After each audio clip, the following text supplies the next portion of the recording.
Hi, everyone. I hope you're well. Today, we've partnered with no other than Non-Fungibles, the world's largest NFT and non-fungible markets data platform, to bring you our debut series, Live with Zoup, where we analyze market trends and NFT gems and answer all of your community questions with Gauthier, COO and co-founder of Non-Fungibles. Hi, Gauthier. Thank you so much for coming on. How are you doing? Thank you so much for the invitation. I'm doing extremely good. I'm extremely excited, to be honest, to be there. It's not the first time, but yeah, still, it's still a thrill.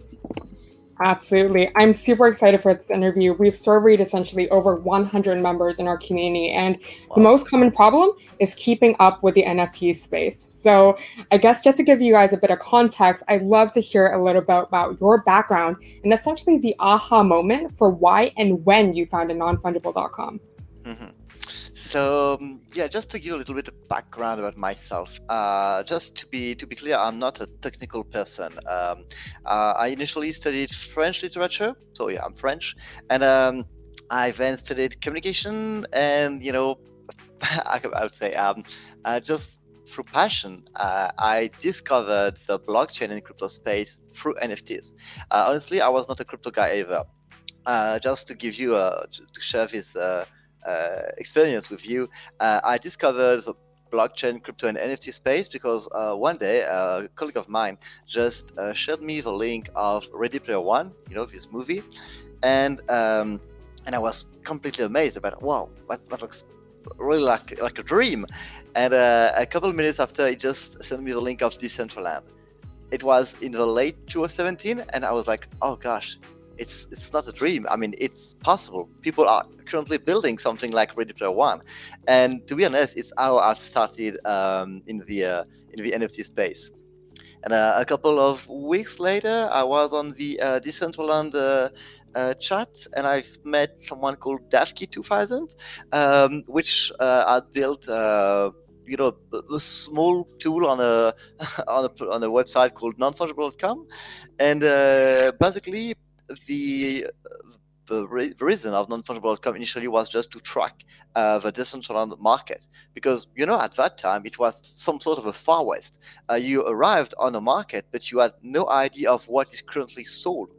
So the only notion you had was just the price asked by the seller, which is, to be honest, the worst way to evaluate an asset.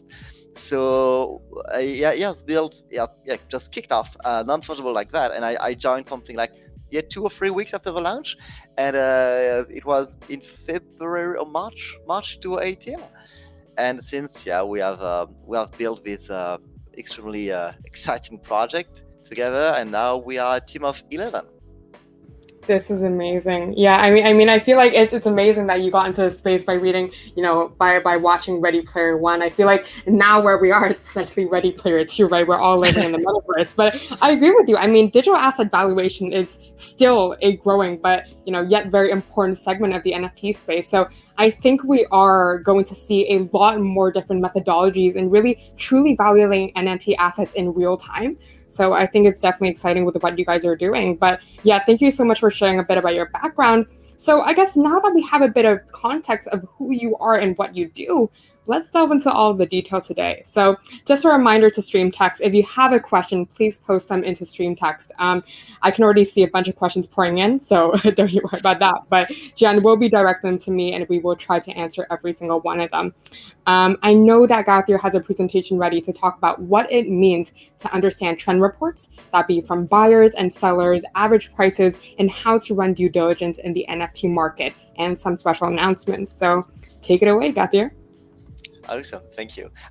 So yeah, I mean, I don't want to, spend 1 hour just talking about slides and this boring stuff, but just to show you a bit of information and insights, and not only the data, but just to help you understand or read this data, which is, to be honest, the most complex part. So, and yeah, as Anissa said, we have some announcement to make. So yeah, just stay until the end. We'll have some cool stuff to tell you. So let's share my screen. That should be good. Okay. All right. All right. So basically, I've just I've built this quick analysis this morning just to give you insights about basically where are we, because we have a lot of people telling that the NFT space is a bubble, that there is a market crash, that everything's done, and that basically we are all just building a damn bubble.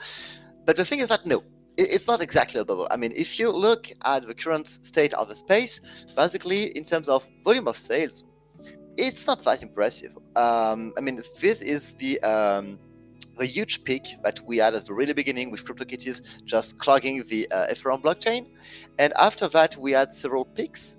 But look at that. What we have today is a lot of primary market. So what it means is that a lot of people purchase assets directly created by the projects themselves.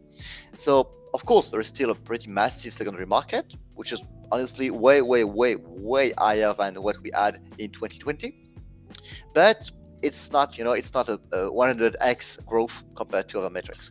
So what I see there is that more projects issue more assets, so there is basically more NFTs, and but the secondary market is not dead is not dead at all. So that's honestly it's not an extremely exciting growth that we see there in terms of volume of sales. It's just a steady growth with, of course, some peaks as we have seen in February, and the cool thing, interesting part as well, is that today we are higher than where we were in March, April. So basically, we are not in a bear market. We are still in a growth. In terms of USD volume, so basically the volume of USD traded only on Ethereum. That's important. The data we have there are only for the Ethereum blockchain. So we know that there is a lot of volume on Wax, on Flow, and other chains. But for now, just to be clear, this is only for Ethereum. So that's just a little piece of the NFT space. So what I see there, and it's not a bug, is that the volume we have since the beginning of the year is just completely crazy. It's just insane compared to all the previous years. I mean, that's just nothing to see with the last year. So we had this peak, of course, in April. This one is mostly due to Meebits. Meebits, the prices were completely crazy, and of course there was a lot of speculation, maybe too much. I mean, if we just look at this trend, there may be some other speculation around Meebits. But look at that, after that, everyone was like, okay, it's a bubble, this market crash, blah, blah, blah. But the thing is that, just look at this peak now. We are almost at not the whole time high, but that's a damn bull market. Just look at that. I mean, it's extremely exciting. And this is mostly due to the secondary market, not to the primary one. The primary is still, in terms of volume of USD, it's pretty still. But in terms of secondary market, USD volume in the secondary market, gosh, it's almost doubled. Mm-hmm. And this is a weekly volume. This is crazy. So I guess my question to you is, where do you think we are now in the NFT super cycle? Because, right, just looking at the analytics now, what happened, I think, a couple of months ago was that the market overheated, but a lot of people were actually building in the back end. And what we saw essentially, as you mentioned, right, was a boom in sports and collecting goods. So, where do you think we are in the NFT super cycle right now? That's an extremely good question. And to be honest, what I'm going to share is more some sort of a personal take, but of course based on the data we have and what we've seen. I think that we are still in a bull market.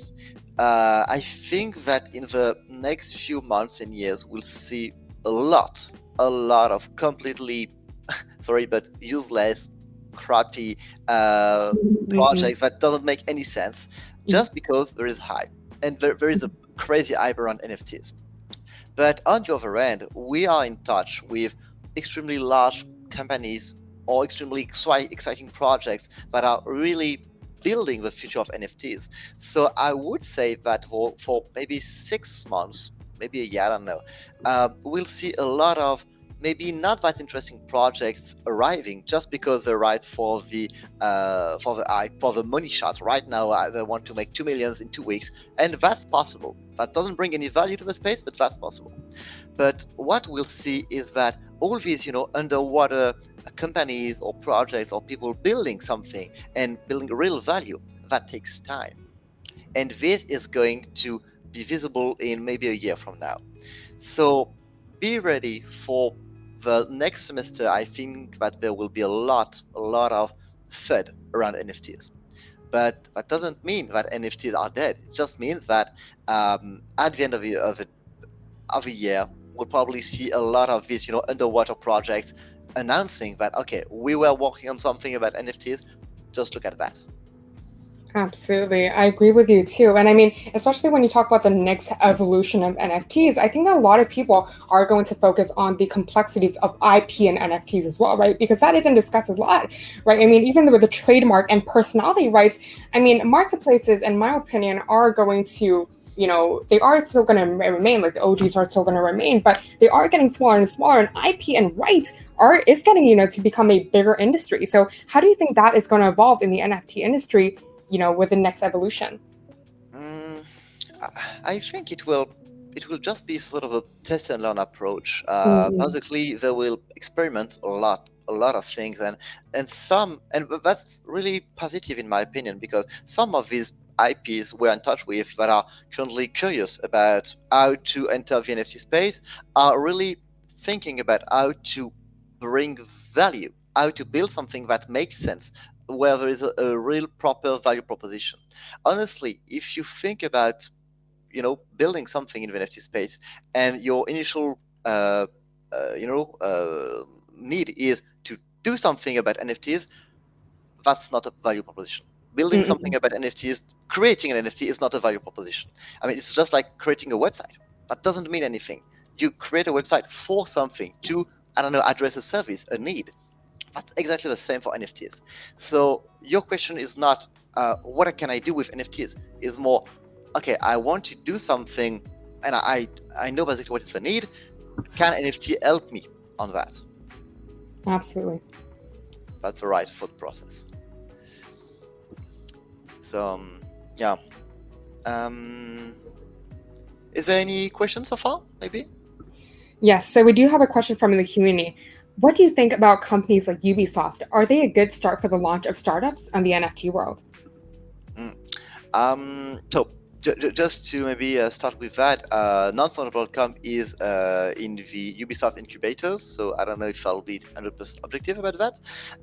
But what I can tell you is that honestly, they are extremely genuinely passionate about the NFT space, and they are extremely curious about what it can bring to the video gaming industry. So yeah, I personally think that they are really good stakeholder, and they can bring an extremely positive energy to the space. At the end of the day, I must confess that I don't know all their plans about NFTs. They are probably building a lot of crazy stuff. I don't know everything. But yeah, I mean, honestly, they are not, looking to benefit from NFTs. It's really about being part of this journey.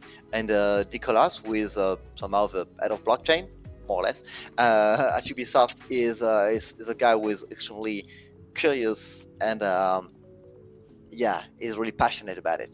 It's not about just a hype. It's about a global trend. Absolutely. I mean, just to give some context, Ubisoft is the creator of Assassin's Creed, Just Dance, and a bunch of these amazing gaming, protocols. So definitely something to keep an eye on. But another question from the community as well and pertains to the USD volumes. Do you also have an NFT quantity graph instead of a USD volume? Someone is curious about the growth has to do with more projects or just a few high-end sales boosting the value? Oh, sorry. So, but the question is more like, is there more volume of USD because there is more NFTs? Or is it just a few high sales boosting the value? Oh, I don't have all the figures right now on the top of my head, but no, it's not only because of some top sales. Basically, if you look at this one, if you look at the average price of Axie Infinity, even if it's on another blockchain, but all the assets have gained in value. I mean, a sandbox parcel price is just crazy today.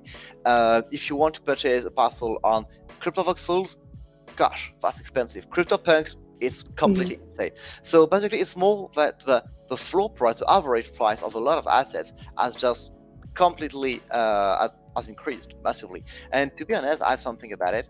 The average USD price on the primary and secondary market. So we have the data per project and per ticker, but this is just the global vision.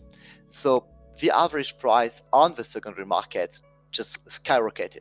I mean, if you purchase any NFT there, the average price today is basically there at around 2,000 USD. The average price of an NFT today is at around 2,000 USD. And it was something like 10 bucks a year ago. Wow, that is absolutely insane. And so I guess one question is, is there actually enough data nowadays to derive prescription information? For example, high asset number of projects versus low asset number of success rates? Wow. It really depends on the project, but yeah, we definitely have a lot of data, and we have more than 3 years of backfill data. So we can't predict exactly what's going to happen, but we can definitely give you some notion of health of a market, of a project.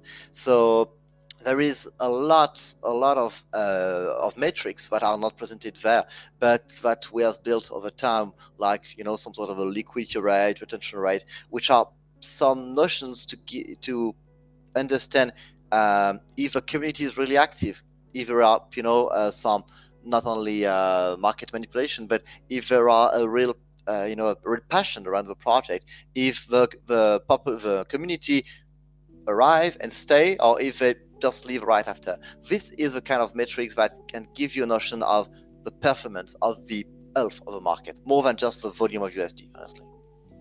Gotcha. And speaking about UFTs and valuations as well, some people want to know, when evaluating if an NFT transaction is profitable, should it be assessed in USD, ETH, or the original listing token? And that's an extremely good question. And I would say that it's more some sort of a, let's say, philosophical question, because if you consider that ETH, for example, is the currency of tomorrow, you don't really care about the USD value. I mean, if you purchase something at 0.2 ETH and you arrive to sell it back to 0.3 ETH, and you're some sort of an ETH maximalist, you are gaining. If you really consider that just to flip and basically to sell that only based on the USD value, of course you'll consider that. So honestly, it's really a matter of what makes sense for you. And today, in the valuation we do for the web community, we take both value in account, because at the end of the day, it's really a matter of which currency you consider. So both make sense. There is no right answer or wrong answer. Both are exact. It's really a matter of, do you think that the are you trying to gain more cryptocurrency or more USD? Absolutely, that makes sense. So it just really depends on the intentions, but whether or not, investing in NFTs in general, I do advise people to practice a very analytical eye whenever you do purchase. Awesome. Oh, sorry, what was the question? Yep. So we also have another question. No worries. The questions are coming in, they're nonstop. But there's coming more and more chains immutable: Ronin, Binance, Polygon, etc. Do you think that will hurt the onboarding of new people into NFTs, or do you think it can be used as an advantage to get more people in? I would say none of both. I think that it's part of a global, let's say, experiment around NFTs. Historically, NFTs are somehow started. There was some experiments before on the Bitcoin blockchain. The bulk of the activity is, of course, on the Ethereum blockchain. But to be honest, I'm not sure that the Ethereum is a perfect fit for NFTs. It's totally possible that another chain is, for a lot of reasons, a better fit. So I would say that the technical standard, the infrastructure itself, is just part of this global experiment in terms of use case, in terms of infrastructure. So at the end of the day, in terms of UX and onboarding, the blockchain itself doesn't really matter, in my opinion, because it's not meant for crypto people. It's not meant for crypto guy. It's really meant for the mainstream, for people that don't really understand what is a blockchain, or just maybe get this notion of true ownership. This is important. And so for these guys, they won't really care if it's on Tezos, on Wax, on Flow, on Ethereum, as long as they can do what they want and they can, I don't know, get their assets or get their ticket for their concert or whatever in an extremely easy way. And I'm still convinced that NFTs will become mainstream when everyone will own NFT but won't know it's an NFT. At that time, when you'll purchase any kind of asset and you'll receive an NFT, but no one will talk about NFTs, at that point, that will become mainstream. 1,000%. I think what we're going to see in the next 10 years is that essentially all digital content is going to have an NFT or non-fungible technology running in the background, right? Whether that be in music or content or whatever it really is. I think that's really just, where the direction that we're going. Absolutely. Everyone is so crazy about NFTs today, but it's still a technical mean. Of course, there are crazy use cases and opportunities offered by NFTs, but no one is talking about TCP/IP. I mean, this technical protocol doesn't interest the mainstream, but everyone is talking about Amazon, Facebook, about Snapchat, about TikTok, just about what it provides you on a daily basis. I mean, you are using TCP/IP and some extremely complex IPv6 protocol, but you don't know about it, and honestly, do you really care about it? No, you care about using Amazon. Yeah. I love that we're having this conversation because I actually had this exact conversation with someone, a couple of days ago. And, the internet, the public wide web was really only introduced 20 years ago. So in 1991. So there's so many ways to go with NFTs, and we haven't really even scratched the surface if it isn't integrated into our daily lives. And I think there was a flood in China, I think sometime recently with a thunderstorm. And I think there was people couldn't use phones anymore. So it's do digital assets need to be even more integrated, even, without cell phones, and maybe into, just our daily wear? Does it need to be even more integrated into our daily lives to where we don't even notice it? I think that's really the big goal here. Yeah, I totally agree. Absolutely. Yeah. So another question for someone as well is any data on how much of the market is comprised of generative avatar projects? I know you mentioned in a previous graph that a lot of, we saw an up spike recently, and it was because of the, the boom of Meebits. But then afterwards you saw, CryptoPunks, and now CryptoPunks, you see, Bored Ape Clubs, and you see, all of these avatar projects that are popping up. So, what are your thoughts on that? Yeah, to be completely honest, it's an analysis we haven't done yet, but that could be extremely interesting. What I can tell you is that with the rest of the team, we have recently spent almost 2 days, full days, listing new projects on non-fungible.com, and basically, of course, we focus firstly on the project with the most volume, and I would say that, I don't know, at least half of these projects were, collections of 10,000 generative unique something. And I have to say, it was funny at something like the third or fourth project that was still funny. After the 20th 10,000 unique something, it was like, okay, one more. So there is definitely volume, but personally, I think this definitely, I mean, not all of them, but most of these projects are just, benefiting from the hype. But for example, Bored Ape Club is really interesting. That's really different because there's really a notion of being part of a club. There is a membership. I mean, there is some sort of a value behind that. But so many projects were just like, hey, just look, this is unique. You should buy one of them. But I mean, and I love this example. I mean, if I just take this one and I just, do this with this post-it, this is unique. Do you want to buy it? No one wants to buy it. So that's exactly the same with NFTs. It's not because it's unique, but it has any value. 1,000%. Yeah, I think a lot of people, when they look at the project, they think it's cool now. But I mean, you got to think longer term than that, right? I mean, in the next 20 years, will people care about this project, right? That needs to be what's on people's mind, essentially. And that's just a hard truth, right? Mhm. Yeah, Absolutely. totally. Yeah. And so on the average price graph, we also saw that there was a 7K-ish spike around the end of 2017. Mhm. Was that a specific event? Me beats. Meebits. Meebits, absolutely. Mm-mm. So basically, you have speculation around Meebits. Some people that basically purchase them on the primary market and same on the secondary. This is pure Meebits. Gotcha, gotcha. So also just to give you a bit of context as well, we've actually just did our first acquisition through our DAO proposal, where essentially was a Damien Hirst project. So do you track or have any way of tracking NFTs that have a physical element? So was the Damien Hirst currency project the first? And if so, have you seen any spike in interest for more? There is a way. I mean, that's a tricky one, and I don't Mhm. know if Dan is in the with my co-founder Mhm. and a CTO. So basically, there is a way to track these sales as long as there is an NFT on chain. But the physical one, that's another topic. I mean, you have to basically sell both the NFT plus the physical one. So Mhm. as long as there is something on chain, we can track it. As long as there is even something for an API, we can track it. But Damien Hirst, as far as I know, was not the first one. There's a lot of other experiments around physical assets plus an NFT. But it was most likely the most visible one. And to be honest, it's just like Beeple. The Beeple sale was just extremely visible, but it was at the end of the day nothing specific, just a crazy Mhm. price, Yeah. but nothing extremely new about that.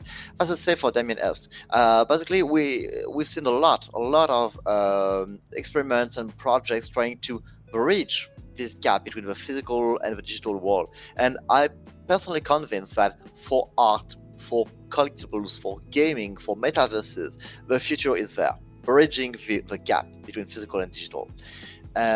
It can take, I mean, just imagine about a metaverse, a physical, real life metaverse, where you can basically bridge these two worlds. You can interact with them. You can basically see an artwork you have purchased. You can display it on a really specific place in the world and nowhere else. There's so many cool things you can do with NFTs, metaverse, and just bridging this physical and digital world. I'm extremely bullish about it. Absolutely. Yeah. Especially, how they're going to be generating long-term sustainable growth in the metaverse is also something that we're looking to see in the long run. But at the same time, something that I'm interested in seeing is, how are the prices going to differ in terms of physical assets coupled with an NFT asset, in the future? Is the physical asset going to be more valuable than the NFT itself? Because it's on digital and it tracks the provenance and the scarcity. Um, I don't know. I think it really depends on the Mhm. value, and not the financial value, but the global value you apply to both the physical and the digital asset. Right. Because if you consider that the digital one is just some sort of a certificate, it has no value. Mm-mm. It's just some sort of a paper. Mm. But if it's an asset in itself and the physical one is one as well, um, I think that both should be decorrelated. Should be correlated. I mean, the value should be the value of both together. And if Mm. you own only the NFT or only the physical one, do you really own something? Isn't it just half of the asset if you own just the physical one or just the NFT?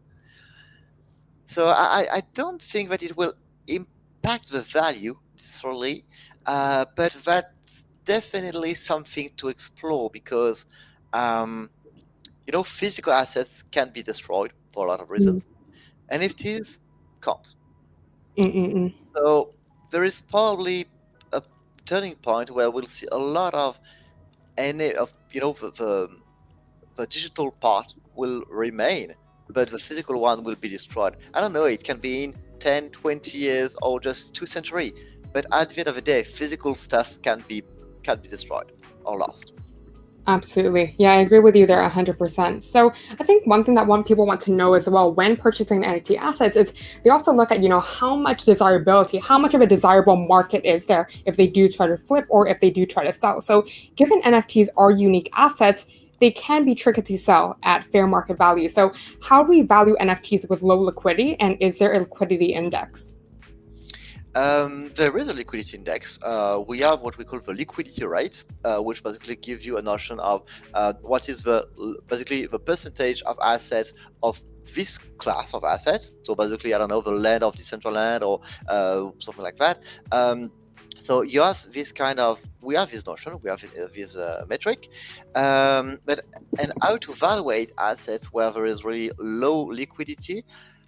I mean, that's not a problem only with NFTs. That's a problem with any market, basically.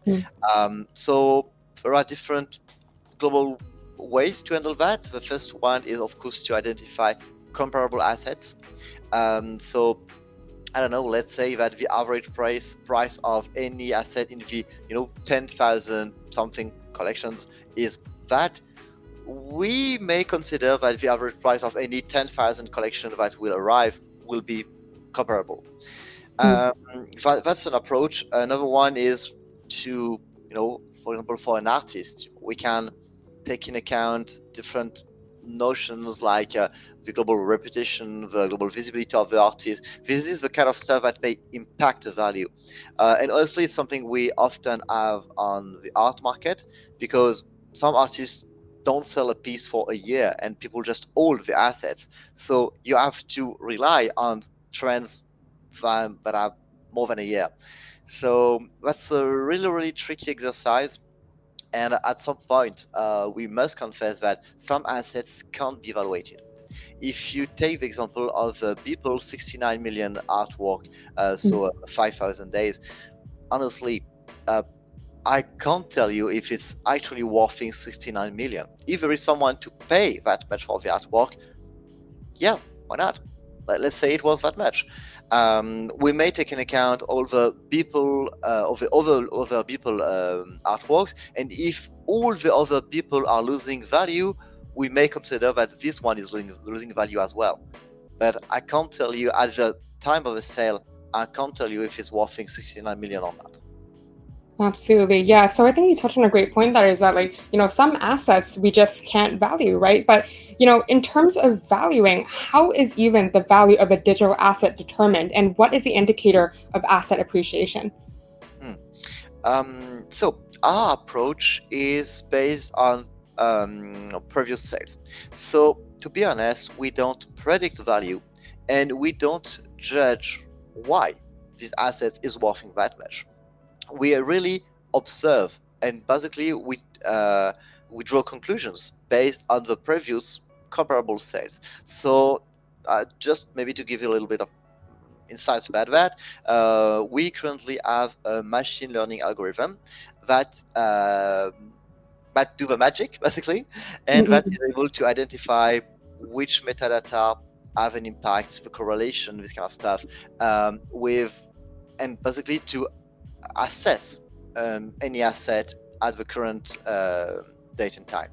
So there are other approaches like considering the floor market price, which is not a good one in my opinion, because the floor market price is just the minimum price asked by the sellers.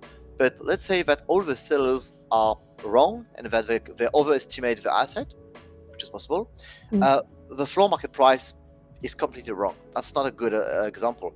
Yeah, I mean, if everyone is trying to sell the sandbox parcels for 1 million, but no one buy them, they don't worth 1 million. People are just trying to sell them for that price.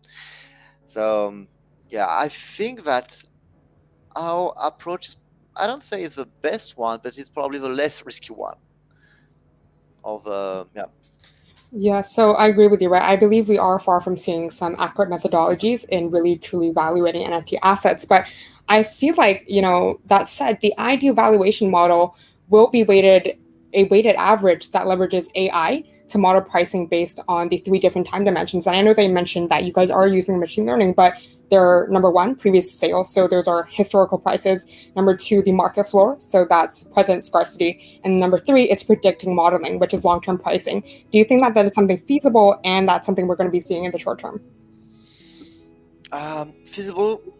Yeah, I think so. Short term, I don't think so. I mean, that's, evaluating NFTs is really about evaluating cars, real estate, fine art, wine. I mean, for NFTs are thousands of different stuff. Right. We have thousands of different data model and necessarily with different approaches.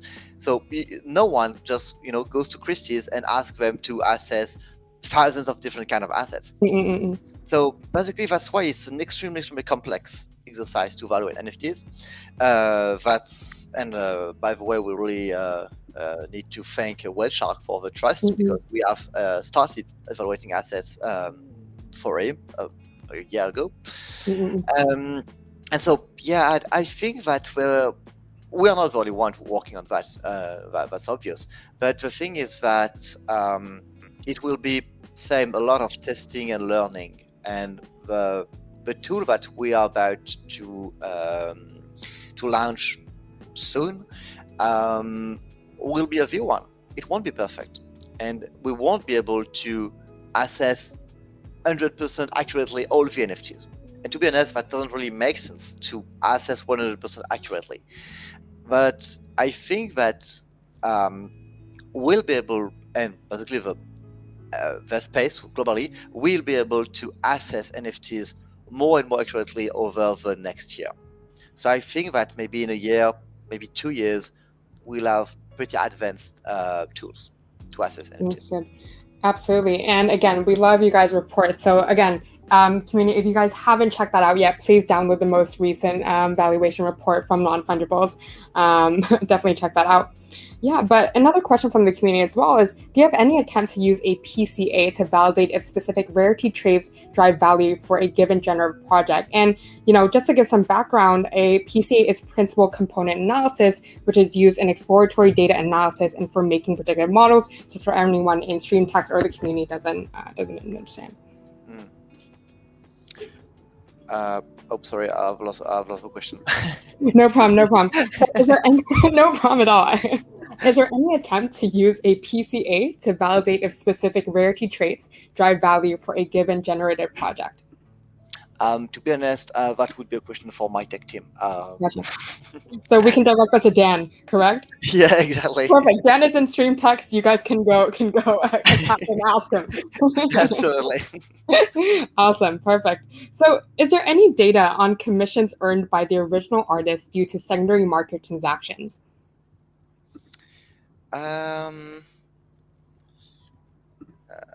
Is it what, sorry?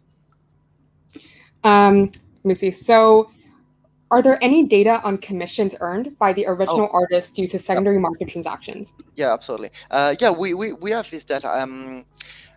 The thing is that, when there's a sale on an art marketplace, you have 2 kind of fees. Some will go to the art marketplace and some will go to the artist. So we have the volume of fees right now for each sale. So basically, the thing is that we can't necessarily tell you if the fees are going to the artist or to the marketplace in some cases. So that's why it's a little tricky. But we have some notions of that. That was part of the year report. But yeah, at the end of the day, this is the kind of things that need to be improved and enhanced over time.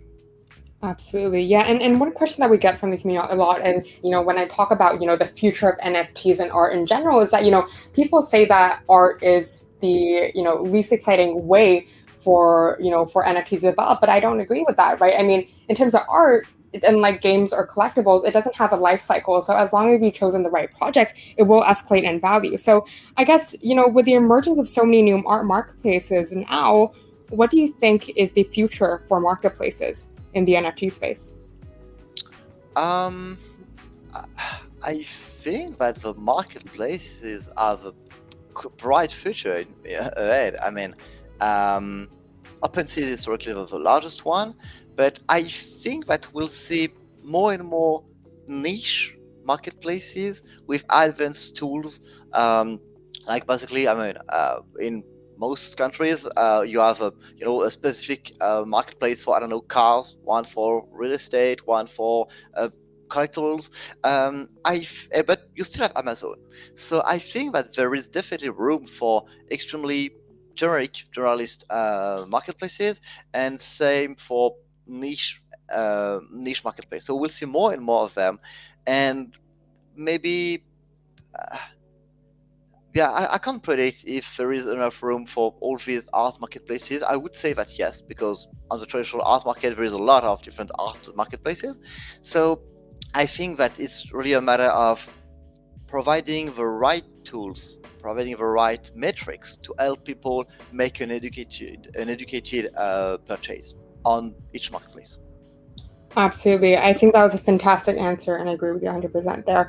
So I guess just before we close out some of the community questions and we moved on to the presentation side as well, so just as we continue, I would like to ask you, what are some of your current favorite projects right now? And I know that this may be biased. This is like choosing your favorite children, but Yeah, I had to ask you. I love them all, Oh my gosh, you copped out. I can't believe it. I can't believe it. No, to be honest, I've been bullish recently on two projects. The first one is Ember Sword. I've been part of the pre-sale, of the first pre-sale, and yeah, I've grabbed something like 50 parcels on the pre-sale. And the second one, and I mean, like, I guess everyone there, is on Axie. To be honest, I've discovered Axie in 2018, and at that time, Geos was still extremely active, but it was giving away access to everyone, just basically to test the game, to give feedback, and to build the momentum. And at the end of the day, that worked pretty well.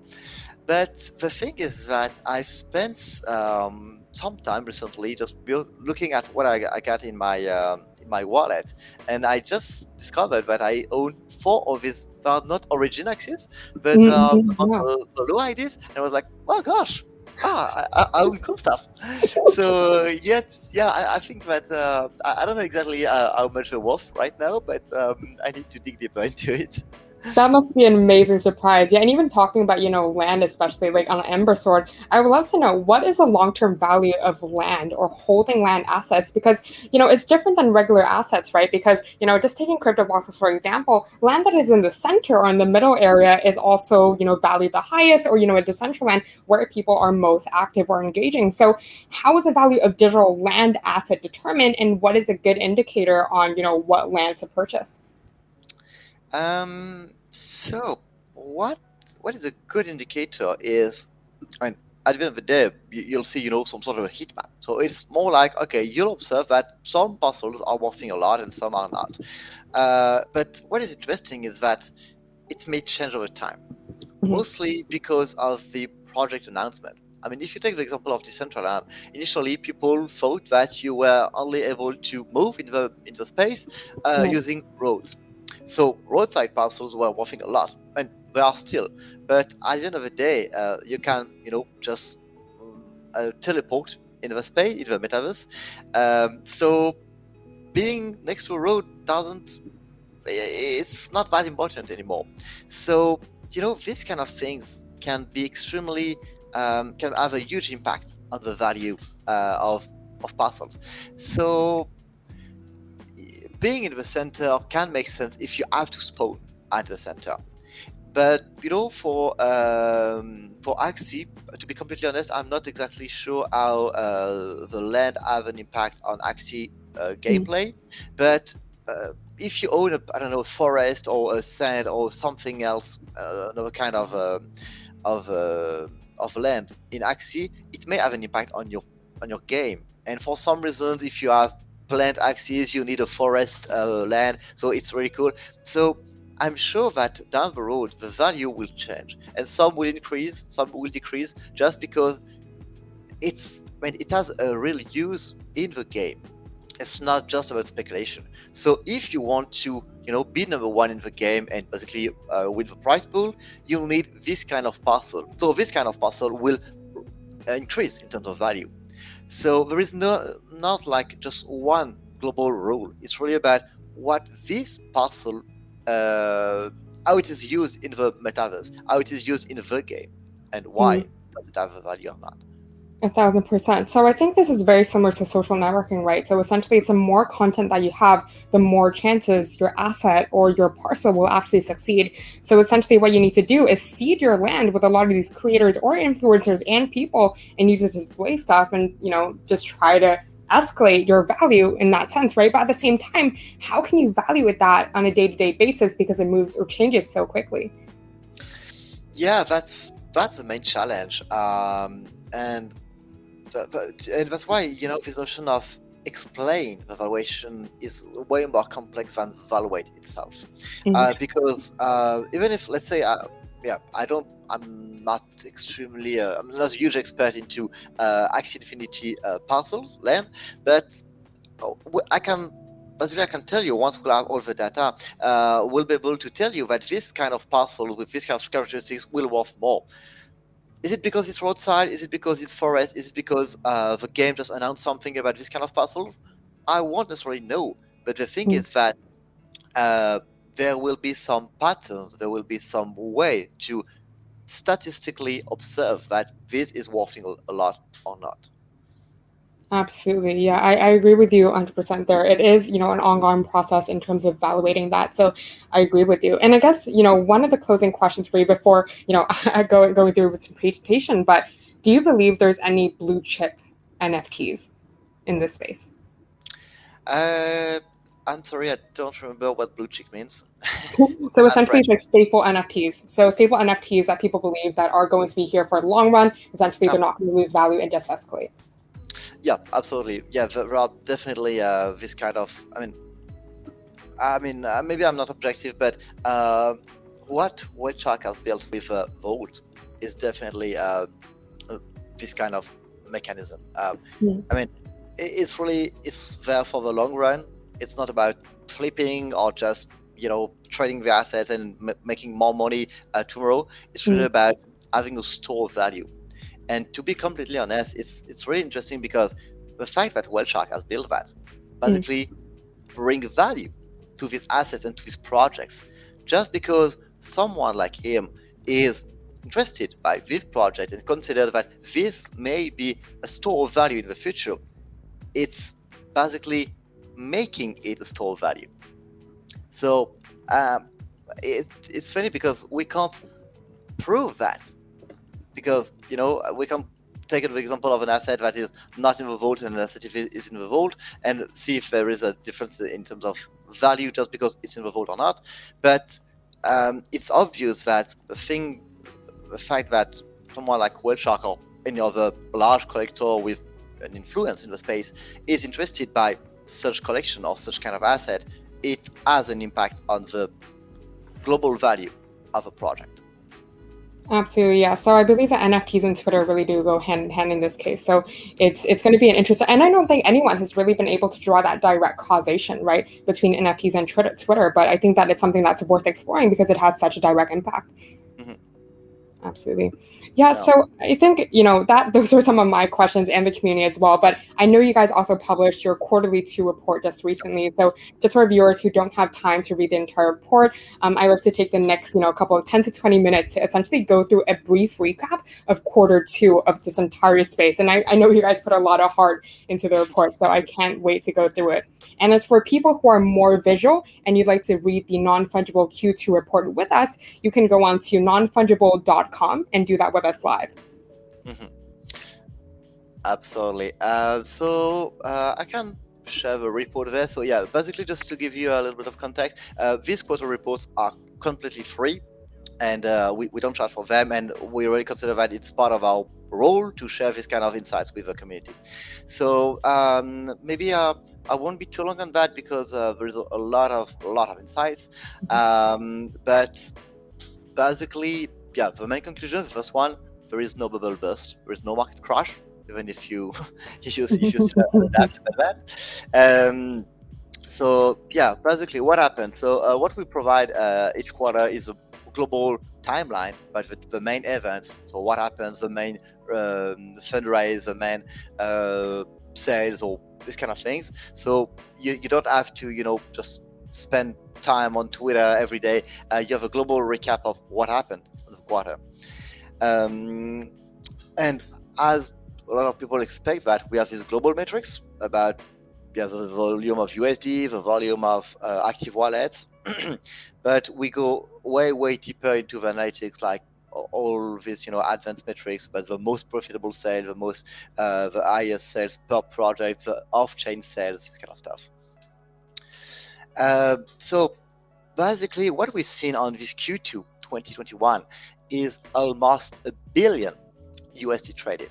So a little more than 700 million USD traded only on Ethereum. So of course, if you take the other chains like if you consider them like Wax, Flow, Tezos, and others, that's obvious that there is more than $1 billion traded on NFTs, and that's pretty massive compared to what we've seen past year. So only 20 million for the same period. That's a decent growth. What is interesting as well is that there are more buyers than sellers. So what does that mean is that people are not dumping their assets. They are there for the long run, or at least they are basically filling their bags with new NFTs. They are not like, okay, that's the top of the hype, let's sell, let's stop. So this metric there that we see there as well. Sorry, just the thing that there are more buyers than sellers is extremely important. If at some point in the history of NFTs you had more sellers than buyers, which is absolutely not a good sign. But what you have there is a really healthy trend. That's super important.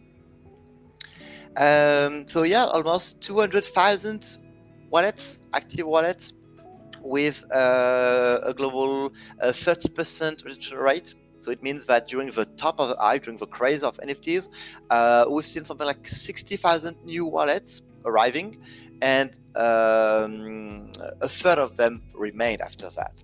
So it's not like people just arriving and say, okay, NFTs are bullshit, I'm done.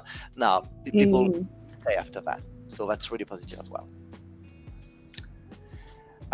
So yeah, basically a lot of new users, a lot of new buyers, sellers. I mean, yeah, this is extremely positive. So yeah, the peak that we have already seen. So this is interesting. It's what we call the retention rate. So basically, the retention rate is how loyal is a community. So we basically analyze all the addresses, all the wallets that are playing game or that are interacting with a project, and we observe which percentage of this community is active every day or every week. So that way we have a notion of is the community loyal or not. But for some projects like art, that's different. I mean, between a game and between art, that's totally different, because for art you don't have to interact every day. For a game, of course you need to. For sport, and for sports you have Sorare, for example, you need to go to the game and just play and interact and everything. So that's why it's this metric has really to be taken in account. Yeah, really relatively to the segment itself. Yeah, so there's a lot of explanations about what are the metrics, how to read them, and everything. Without any surprise, collectibles are still massive, and they are really massive. So yeah, more than two-thirds, so yeah, 66% of the market is still about collectibles. So in 2 words, me beats CryptoPunks. So I personally think that utilities are totally underestimated for now, but we'll see a lot of new projects in this segment soon. We'll see. So yeah, this trend is globally just the distribution of a market volume, of sales volume, the distribution per segment. Same for sales. So yeah, we don't see the same peak. There in terms of USD, just in terms of volume of sales, there is not that much, MIPIs or CryptoPunks.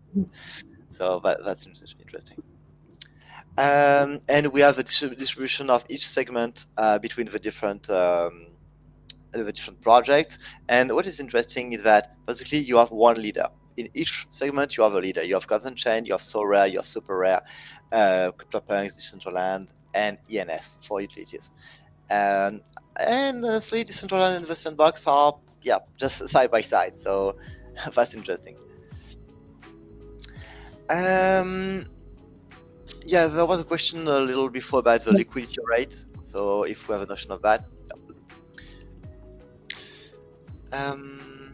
Yeah, I'm not sure that I can just take hours on that. So I maybe won't go through all the different metrics, but yeah, this is really meant to give you an overview, a recap of what's going on in the space. It's not, of course, it's not financial advice. It's just a global vision of what's going on. And as we know, it's extremely complex to keep up with everything in the NFT space.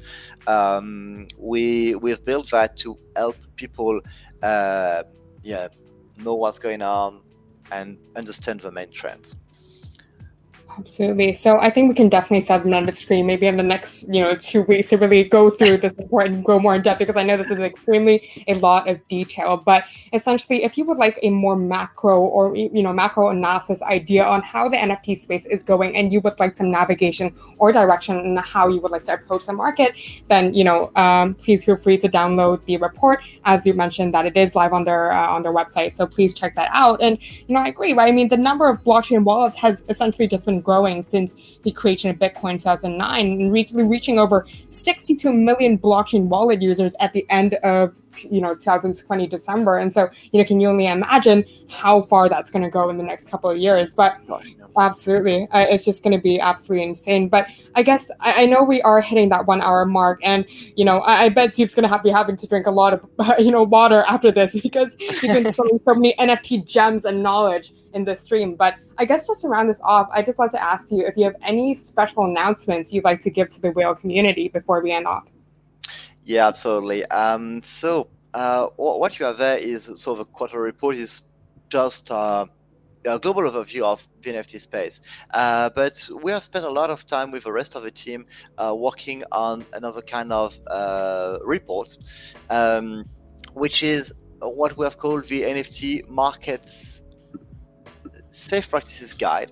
So this guide is the first report ever published about basically how to run a due diligence in the NFT space. What are the right questions to ask yourself before purchasing an asset, before investing into an NFT project? And there is as well complete part about how to identify market manipulation. So the whole team has spent a lot of time working on basically identifying wash trading on the NFT market. And just to be clear, we don't point out any project, but we give you a lot of insights about what is the impact of wash trading, what are the patterns of wash trading, how to identify wash trading on non-fungible outcome. And we have identified pretty complex wash trading patterns. We have identified, so yeah, you'll see that some of them include dozens of wallets and dozens of assets. So some are really, really complex. But yeah, people need to know about that, and people need to know as well what is the volume of wash trading on some projects, or at least that it's not a threat, it's something that actually exists. So this is a report that we are about to publish in a couple of weeks from now. Just to give you a notion on this project, I won't tell you which project it is, but we have identified that. No, it's not this one. Sorry. Yeah, some basically the peak you see there, the red one, is about wash trading. All the red activity is about wash trading. So this is the kind of things that we are able to identify, and we want to help people identify as well. So some basically a single asset has been traded up to 625 times the same month. That doesn't look like human activity. Just to give you an idea. So this is the first announcement, is that you'll have this NFT market safe practices guide in a couple of weeks from now. And on the other end, the other news is that, as I mentioned, we only track Ethereum for now, which is only temporary, because in a couple of weeks as well, we'll be supporting Flow, Wax, Tezos, Polygon, the Binance Smart Chain, and others. So that will arrive, maybe not as a bulk right now, but that's going to happen really soon. So you'll be able to analyze and to track hundreds of new projects really soon. Absolutely. Well, I guess just number one, it is tremendous what you guys are doing for the NFT space, right? Essentially teaching people how to run due diligence in the NFT market. So I'll definitely keep our eyes and ears open to follow that report. And so, just very grateful that you guys are bringing this and really, bringing this to light, because people do need to know this. And second of all, I can't believe you guys dropped this bomb on us. I mean, how many more projects you guys are going to have to track in the back end? You guys are already tracking thousands upon thousands. This is incredible. Yeah, the thing, the thing is that we don't track projects, we track the standard. So basically, all the projects using this standard are automatically tracked. That's why we have thousands of projects on our backend, only around 200 on the front end. So yeah, that's definitely that's going to be huge. Absolutely. That gave me some notions of the volume that we store on our different servers. Good luck. I'm wishing you all the best on that front, but I know that we all can't wait, and we're all sitting on the edge of our chairs just waiting for the new report to come out. But so first of all, congratulations with all these new announcements. So I guess, Gauthier, thank you so much for joining us on this stream. This was an amazing first debut of Live with Zoup with Will FM.